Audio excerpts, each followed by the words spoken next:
Traders. Okay. मध्ये मला थोडा वेळ नव्हता, क्लासेसचं मल्टिपल बॅचेसमुळे मला व्हिडिओ बनवता नाही आली, पण मी ही व्हिडिओ तुम्हाला बनवतो परत एकदा. ठीक आहे. हे बघा, सिम्पल मार्केटमध्ये फक्त सपोर्ट रेजिस्टन्सनुसार काम करा. तुम्हाला इथे एक छानशी पोझिशन्स दिसतील. इथे बघा मार्केटमध्ये काय आहे, हा वरचा आहे रेजिस्टन्स. आता माझी ऑलरेडी एक पोझिशन चालू आहे, त्याच्यामध्ये प्रॉफिट आहे, पण तुम्हाला सांगतो.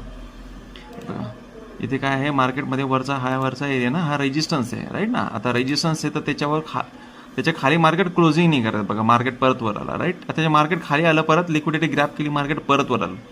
जसं इथे मार्केट परत आलं ना, तसं मी त्याच्यामध्ये पोझिशन बाईंग करून घेतली आणि ती एक जे आहे ना माझं ते रिअल अकाउंट आहे. ओके, तुम्हाला इथे दिसेल माझं रिअल अकाउंट आहे. ओके, सो इथे माझी पोझिशन बाईंग करून घेतली आहे आणि तुम्हाला माझं टार्गेट पण सांगतो मी. तुम्हाला पोझिशन पण दिसेल, राईट. इथे माझी पोझिशन आहे या ठिकाणी, इथे माझी पोझिशन आहे आणि या कॅन्डलच्या खाली मी एसएल ठेवला आहे. ठीक आहे. आता हा मला तर एवढी गॅरंटी होती की हा एसएल शक्यतो हिट होणार नाही, पण तरी पण मी हा जवळपास $70 जवळपास हा एसएल ठेवून दिला होता.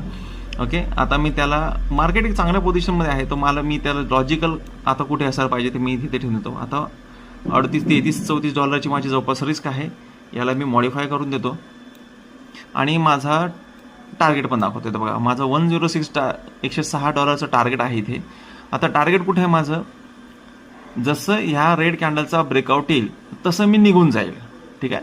आता जसं रेड कॅन्डलचा ब्रेकआउट येईल तसं मी निघून जाण्याचा प्लॅन क्रिएट केलेला आहे.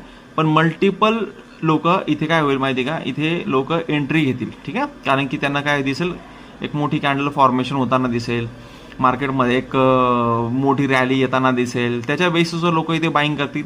आता काही लोकांनी बाईंग पण केली असेल, कारण की त्यांना इथे काय दिसतोय, एक डब्ल्यू दिसतोय, राईट. आता काही लोकांनी डब्ल्यूच्या बेसिसवर बाईंग केली असेल, पण मी त्याच्या आधी माझी इथे बाईंग झालेली आहे, कारण की मला सपोर्ट रेजिस्टन्सचे कन्सेप्ट चांगल्या माहिती आहेत, राईट. तिथले कॅन्डल पॅटर्न मला चांगली माहिती आहे, त्याच्या बेसिसवर मी ट्रेडिंग करतो. ठीक आहे ना. असं काही नाही फक्त सपोर्ट रेजिस्टन्स माहीत झाले म्हणून तसं त्याच्यामध्ये प्रॉफिट मिळून जातो. तुम्हाला कॅन्डलचं स्ट्रक्चर चांगलं समजायला पाहिजे. ठीक आहे. आता मार्केट इथून जसं जसं काही वर जाईल, ज्या पद्धतीने पण वर जाईल मार्केट, समजून इथे रेड कॅन्डल बनवत आहे किंवा थोडंसं मार्केट ॲग्रेसिव्हली इथे जात आहे, तर जसे पोझिशन इथे जाईल तशी मी तसं माझा ऑलरेडी टार्गेट मी लावून ठेवलेला आहे, तो डायरेक्ट एक्झिट होऊन जाईल. ठीक आहे. कारण मला एक्सपेक्टेड आहे की मार्केटमध्ये इथून रेड कॅन्डलचं फॉर्मेशन येऊ शकतं, इथून येऊ शकतं किंवा ह्या ठिकाणी ह्या समवेर ह्या एरियापासून परत येऊ शकतं. ठीक आहे.